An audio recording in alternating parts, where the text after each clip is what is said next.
The Executive Director and Chief Financial Officer, Alex Mbakogwu, joins me in the studio. Great to have you this morning. Thank you. Good morning. Well, let's start. I Leasing is embarking on, share reduction from 808 million naira to 202 million naira.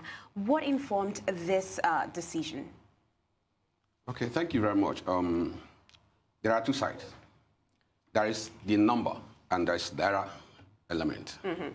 Now, I Leasing, we have authorized share capital, and we have part of it that is issued. Now, the part that is issued is what we want to reconstruct. Now, in terms of value, you are not losing any value. But what it's doing is to consolidate your value, the four value into one. And the idea is to be able to create some avenue to issue more shares.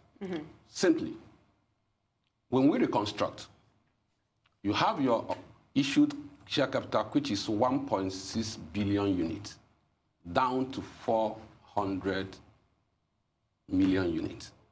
So you have additional 1.2 billion available to reissue. So it is a way of trying to create more value using what you have. Don't forget, the duty of the management and board is to create value for shareholders. And there are two things you can do if you want to create that value, which is raising more money. It's either you increase your authorized share capital or you reconstruct and have surplus from what is existing. Now, it is the duty of the board and management to maximize the value. So do you think that increasing or reconstruction, which one maximizes value for everybody? Don't forget that management and board are also shareholders. So it is in the best interest of everybody. And we think that we owe it as a duty to adopt whatever strategy that we think will maximize value for everybody. So is this not the way of short-changing shareholders, putting into consideration that the company raised 7 billion naira bonds a few months ago? There are two things. Every company, in your balance sheet, you have equity and you have debt. You must employ a mix of the equity and debt that maximizes everybody's value. Now, what we raised was bond, and that is debt. It's like borrowing money, so you have to pay. Equity is the owners. So the funding strategy of I Leasing cuts across both equity and debt. It's approved by both the boards and the shareholders. So they're entirely two different. It's like comparing apple and orange. Debt is I borrow money, I pay. So equity is the second leg of it. So than two different things. So we are not shortchanging anybody at all. The second element of the funding raise, which is the equity, which is approved, is what we are in today. And that's what we are planning to do by reconstructing. So we are not shortchanging everybody. Everybody's value is intact. So how have these proceeds of the bonds been utilized? The past bonds? Yeah. Before you raise a bond, one of the things you have to do is to articulate the uses that will put the money. And it has to be approved. And the shareholders approved it. Now, one of the uses is to buy more assets, invest on more assets. The other use was to add to your working capital. The third was to extinguish some foreign currency denominated debt. Okay? And then the other one was there are some CPs that we took out. So these are the four uses to which the money was determined to be put into, and these are the areas that we put the money. Don't forget that as you raise the money, you're obliged to do filing to the authorities of how those monies were used. So it's not as if you raise the money and then just misapply it. No, you must follow religiously what you put on paper as to the use you put the money. So I am more intrigued to ask you, how is the leasing industry in Nigeria doing? Because there seems not to be so much awareness for people to really understand and, you know, patronize the sector. So what can be done in this regard? You know, Nigeria, I think one of the things is that we are very, very happy to be associated with the ownership of the assets. So it impresses me that, oh, Alex has bought G-Wagon with 155 million. Right. But I can tell people that leasing is a very creative financing option that tends to take out a lot of pressure from both individuals and from organizations. How so? Pardon? How so? Yeah, because you see, when you lease, you just part with some contributions, and then you pay the balance over 3, 4, 5 years. So it doesn't put pressure on you. When you want to buy outright, you have to go and cover the whole money once. But if you lease, it gives you some leeway or some latitude to pay over a couple of years. So the pressure is not there, but you have the assets to use. So it takes a lot of pressure. But back to equipment leasing, I think it depends on the area and angle you're looking at it. From statistics and data from Equipment Leasing Association of Nigeria, ELAN, you see there are growth on leasing. Of course, I'm also into leasing. So from my numbers, there's also growth. But I'm not sure where we're supposed to be. But I think that with the passing of the Equipment Leasing Act of 2015 and the imminent reconstitution of Equipment Leasing Regulatory Authority, Registration Authority, which is to be supervised by Ministry of Finance, I guess so, if they do that, it may provide some platform to enhance leasing industry. So I think that the next thing is to leverage on the Equipment Leasing Act, get the Minister of Finance probably to inaugurate the Equipment Leasing Registration Authority, which will, I think, register leasing contracts, register operators, lessors, and so on and so forth. So it provides comfort for investors. But probably when you do that, you may have more activities in that sector. I should think so.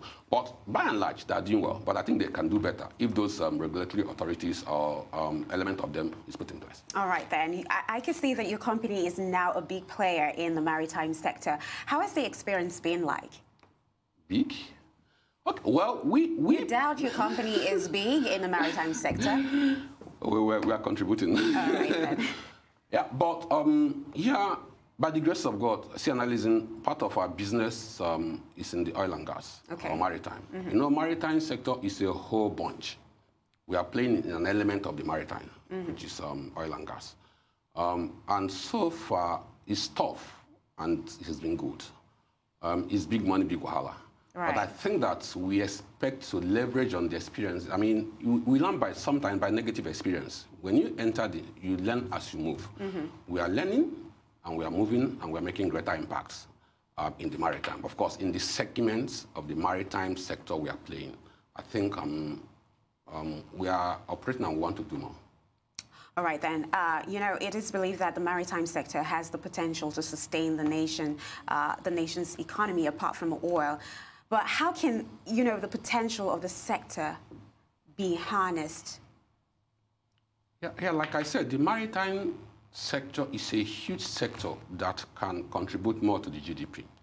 But it involves both the shipping, the offshore, the port authority, the ferries, and so on and so forth. So for you to harness the sector and bunch it and have it contribute more, I think there is more to be done on part of the regulatory authorities. For instance, let's look at the port authorities. As I know that the minister is doing, I mean, the MD is doing very well. But I think that you need to harness that so that it becomes competitive, it becomes business friendly. Then you go to the other sector. You also need to, you have probably other allied and other elements working there. You have probably the NEMASA working in the sector. Probably have some legislations also. So when you harness those legislations and those reforms, and then you put structures in place, I think that that sector can do more as it is currently doing. It has the potential to probably contribute much more to the GDP than it is doing. It's a sector that is very, very key to the nation's growth, to the GDP growth, and I think that government probably should need to take it seriously and probably provide the enabling structures and environment to enhance the potentials therein. All right, just before I let you go, one of the complaints in the maritime sector is low patronage of indigenous operators. So what can be done to improve this, given the fact that most maritime laws, are often neglected? Well, let me use from my own perspective. Playing in that sector requires money. And some of the monies probably, I don't know, may not be able to be sourced locally. That is the truth of the matter. But I think that government must probably plan to have some support to the indigenous sectors, because you have some, even in the sector we play, you have some foreign competitors, and you don't have the kind of money they're coming with. But if government provides some sort of support to the indigenous, I think they can do more. So I think that government, I think there's something like, of course, the cabotage, of course, the vehicle, I think they have something like the NEMASA vessel acquisition or something like that. So whereby for every invoices put in, that's percentage taken for cabotage. I think that they can use those money to provide some support to the indigenous operators. And when we do that, it enhance their capacity and their potentials to do more. When we do that, I think we are leveraging on whatever they have to make them grow more and make them have the potential to compete with other foreign competitors who have much more money. Right. Thank you so much, the Executive Director and Chief Financial Officer, Alex Mbakogwu, for joining me this hour. Thank you very much. And God bless you. Yeah.